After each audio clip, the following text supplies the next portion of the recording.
The tale of India's subjugation and struggle for freedom is not merely a string of dates, but an epic of blood, sweat, and unbroken sacrifices that will inspire generations to come.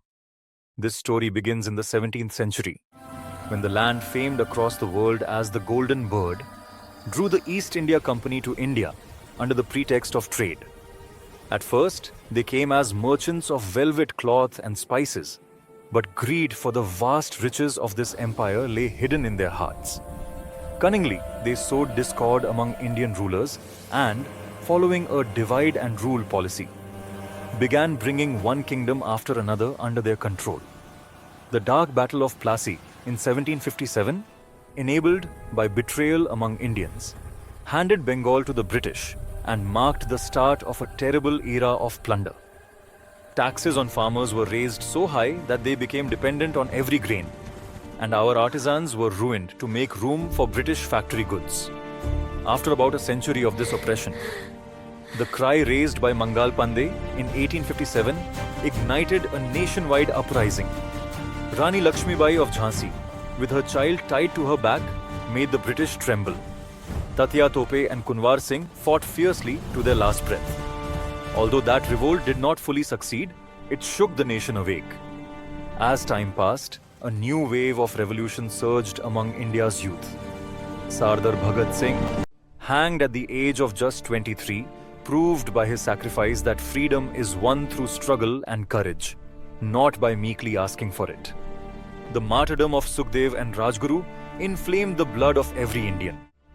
Chandrashekhar Azad vowed to remain free and die free. When the moment came, he kept that promise, and his death spread fear in the British that Indian youth could go to any extreme. At the same time, Mohandas K. Gandhi rose on India's political horizon and demonstrated to the world that the mightiest empire could be bent without weapons.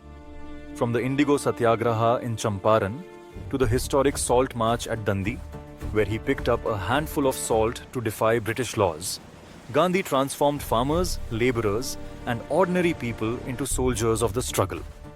Through movements of non-cooperation and civil disobedience, he paralyzed British administration and made non-violence India's most powerful weapon. Yet while Gandhi believed in non-violence, Netaji Subhas Chandra Bose held that freedom was not a charity to be requested, but a prize to be seized. He gave the immortal call, "You give me blood and I will give you freedom," and went abroad to form the Azad Hind Fauj, Indian National Army. From Singapore to the borders of Burma, his forces struck at the British and raised the cry "Chalo Delhi," on to Delhi.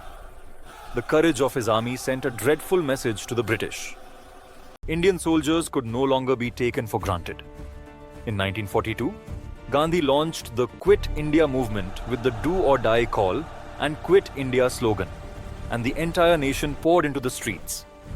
The strain of World War II, the mounting pressure from the Indian National Army, and the vast rising tide of civil resistance within India made it unmistakably clear to the British that the time had come to pack up. Finally, after the countless sacrifices of millions and the unyielding resolve of countless patriots, midnight on August 15th, 1947 arrived, when the Union Jack was lowered and our tricolour unfurled proudly in the sky. That freedom came at a heavy price, for partition tore the country and inflicted immense suffering. Still, the struggles of revolutionaries and great leaders gave India a new identity as an independent nation. Preserving and honouring that hard-won freedom is now the greatest responsibility of every one of us.